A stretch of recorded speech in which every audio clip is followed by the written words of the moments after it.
Yo, what's going on, guys? This is your boy Trillionaire Mac. Welcome back to another video. In this video, we're going to be discussing a GBPJPY trade that I took this morning during London session. I actually set my alerts last night during Asia session, and I was triggered into the trade this morning, during New York session. So I'm going to go over all the confluences from the higher time frame to lower time frame. Really, I'm just trying to build the community's pattern activation, okay, within the brain, right? If you build that up and you see this enough times, then you're going to be able to see it when it actually forms. You're going to be able to take advantage of it when you are live within the market. So sit back, relax, and enjoy the video.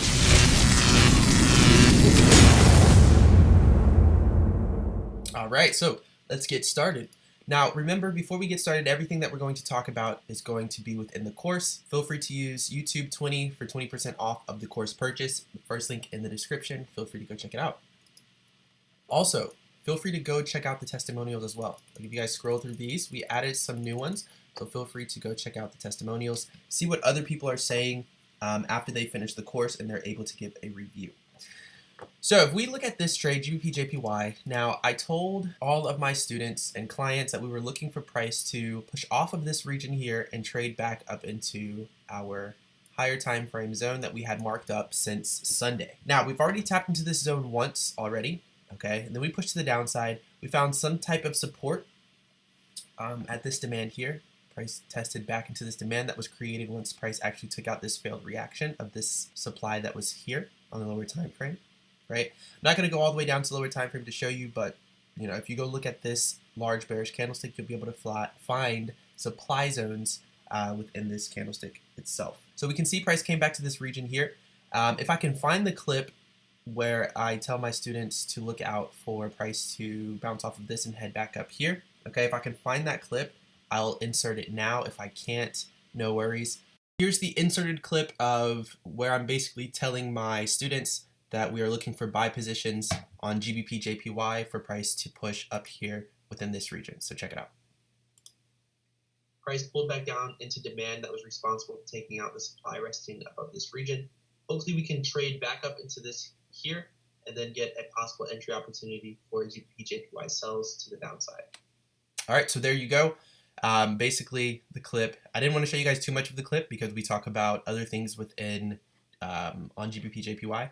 But as you guys can see, I told my students that we were looking for possible buy opportunities for price to push up into this region, and then we would look for sells for price to possibly push down here. So I'm going to insert this clip for you guys, and let's get back to the original video. 3 to 5 video breakdowns by the end of the week should be released within the Telegram channel. All right, so it's chock full of content, and I'd rather update you guys on a video than to update you guys with just text and a screenshot of the chart. So definitely go check that out if you have not checked it out already. All right, second link in the description for the Telegram channel. So we have our confluences down here. Now if I go to the M15, I can see how price reacts to this demand level here. Okay, we have range demand over here. I'm not going to be able to use my fixed range tool because I'm on forex.com server, so no worries. But we know that demand was pumped into the market here, okay, with this nice break of structure to the upside after price had ranged just a little bit. We don't see too much imbalance. We do have some imbalance here that price came and filled, but we don't really have too much imbalance. And then, of course, this low pierced below these lows here, instigated liquidity, and also mitigated the wick to the left. All right, so just looking at this area, this is an area that I want to pay attention to when price comes back to this region. Okay, after we break structure to the upside. All right, so we broke structure to the upside, and of course, we come back to this region here. All right, so we tap into about 50% of this overall region.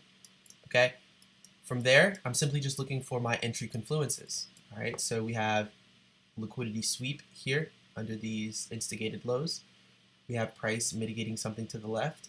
Perfect. And then we have a nice move to the upside after we see a BFI footprint on the M15 time frame. Now, for those of you who don't know what a BFI footprint looks like, I might release a video going over a BFI footprint. Yeah, we might do that. We'll see what happens. All right, we can see that we had a change of momentum, okay, within our area of confluences, and then price left behind demand here. All right. And pretty much all of this area here is pretty much a fishnet. We shouldn't really be looking for price to return to these areas here, but we should be looking for price to return to this area here. All right, now why is that? So let me just get rid of this first. Now, why are we looking for price to return here? Well, this here would be where demand came into the market to take out this supply here. All right, we see our bearish candle before the liquidity void. So this here would be our order block candle here. Okay, this bearish candle.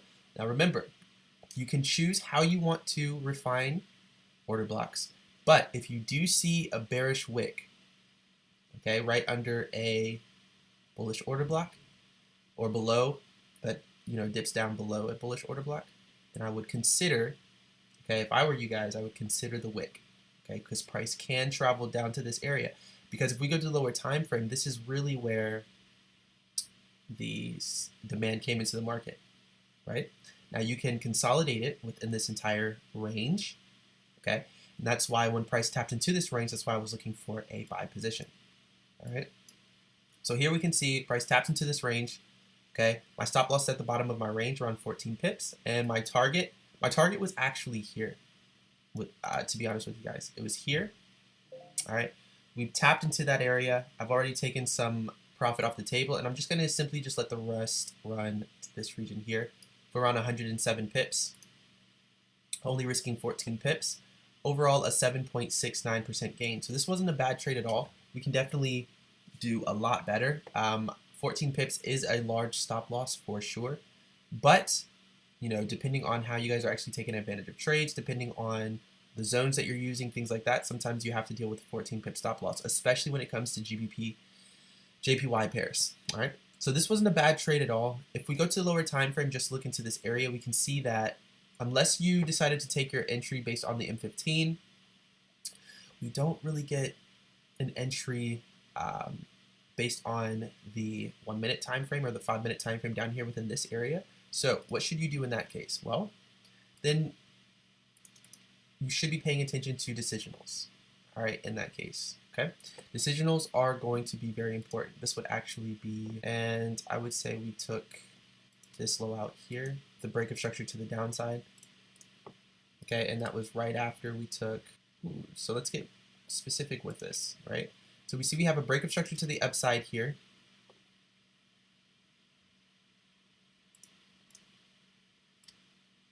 Going to wait for price to fully close above with multiple candles. So I would say this region here clearly breaks structure to the upside, then we break structure back to the downside, we tap into our order block region, and then we have a change of momentum to the upside, right? So we know that we have some type of supply here that price reacts to. Once it pulls to the downside, okay, then we know that we have some type of demand that has to come into the market to take out supply. So where's that demand? It's resting here, right? Now, if we would have taken an entry based off of this here, it is a valid entry, okay? If you're wondering what type of entry that is, feel free to go to the course and rewatch chapter 7, video 6.0, all about entries. All right, entry would have been here. If we were looking for a confirmation, okay, I would have probably risked around 6 pips on this trade, and as you guys can see, target would be here for around 60 pips. And you could have targeted this area for around 75 pips for around 12.65%, right? Now, I hope you guys realize what we just did. All right, I'm not going to go into too much detail, but I literally just dropped so many gems. Please rewatch this video. If you're having trouble taking entries, please, please, please rewatch this video as well as others. I just dropped a lot of gems on you guys. Right, now I want you guys to look at this. If we target this region here on this trade, that's around 12.6%. However, this trade here is around 7.69%, risking 1% on both trades. This is why entry and stop loss placement is so important, okay? The entries video is going to make sure that you're able to reproduce these results. So for those of you who do want to risk a small amount of pips, okay, on GJ, 6 pips, 5 to 6 pips is not a lot at all on GBPJPY, okay, which would normally be around 2 to 5 pips on AUD USD or Euro USD. All right, so if you want to get used to risking around 6 pips, check out the entry method video within the course, okay, because there's a very specific way that I take entries. And if you're someone who doesn't mind having a larger stop loss as a cushion and you just want to trade the overall move, okay, then that's where you can decide to take, risk entries, things like that I'll also go over within the course. All right. So with that being said, I'm going to go ahead and cut this video here. I don't want it to be too long. If you guys have any questions, you all know how to contact me. All right. I will be releasing a couple more videos today and tomorrow as well. And tomorrow, course students, you guys can expect a new section under the institutional trading course where I will be discussing certain things for you guys. All right, so stay tuned. Chapter 10 is coming tomorrow. I hope you guys enjoyed this video. Leave a thumbs up, subscribe to the YouTube channel, hit that bell notification icon. I'll catch you guys in the next one.